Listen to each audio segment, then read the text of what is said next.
Welcome to the XFO Intelligence podcast channel. Today, we're diving deep into a fascinating topic.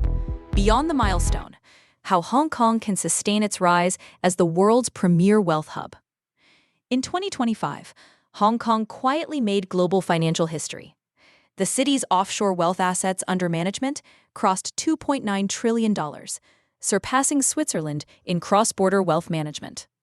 Fueled by savvy policy incentives, seamless integration with mainland capital markets, and a competitive fiscal environment, Hong Kong's ascent was rapid and celebrated. Forecasts even suggest that by 2030, it could be nearly $600 billion ahead of its closest competitor. But reaching the top is one thing. Staying there is another. Competitors are already adopting similar strategies. The question isn't how Hong Kong reached the top, but how it will build the foundation to keep capital growing and evolving for generations. Let's break down how Hong Kong got here. It strategically aligned its geography, regulatory flexibility, and market infrastructure.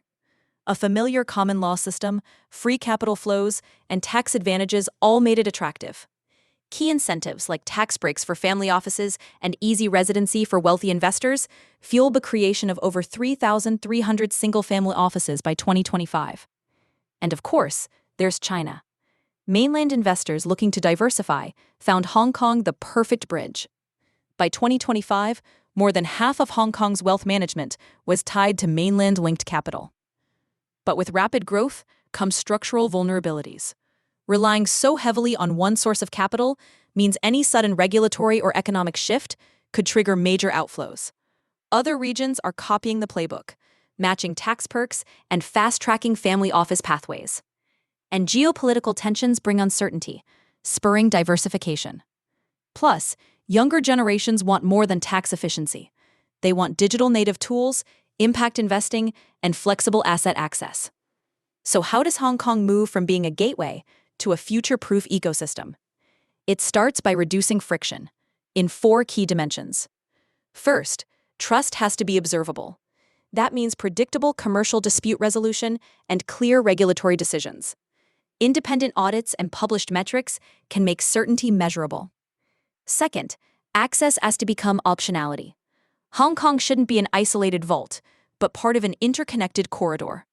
That means expanding cross-border channels beyond traditional products, bringing in private credit, real assets, and digital securities, while offering seamless compliance mapping across jurisdictions.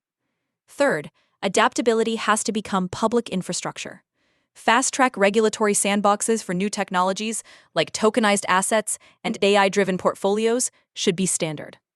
Open APIs for digital identity and AI compliance tools must become baseline utilities. Finally, network density is the real moat. Ecosystems matter. When family offices, asset managers, legal experts, and tech providers link up, through shared services, co-investments, and governance programs, that reduces transaction costs and builds resilience. What does execution look like? First, institutionalized transparency, publishing independent benchmarks for commercial rule of law and regulatory performance. Next, build more interoperable corridors, introduce RMB-denominated products and neutral compliance bridges. Embed regulatory agility. Standardized pathways for emerging asset classes should be the norm. Engineer that ecosystem density.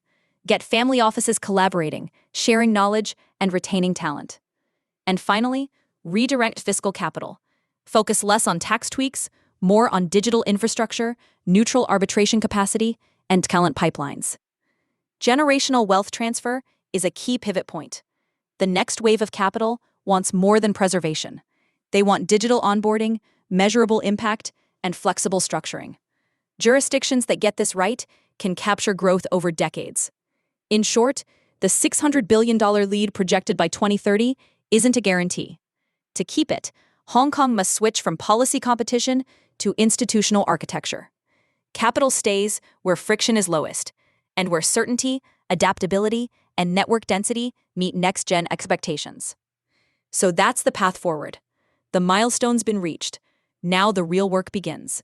If you enjoyed today's episode, please like, share, and subscribe to the XFO Intelligence podcast channel. We'd love to hear your feedback. Email us at xfointelligence@gmail.com. And if you're curious about our new thought leadership on demand service, just reach out. We're here to help. Disclaimer: the information provided in this podcast is for informational purposes only and does not constitute financial or legal advice. Always consult with a qualified professional before making financial decisions.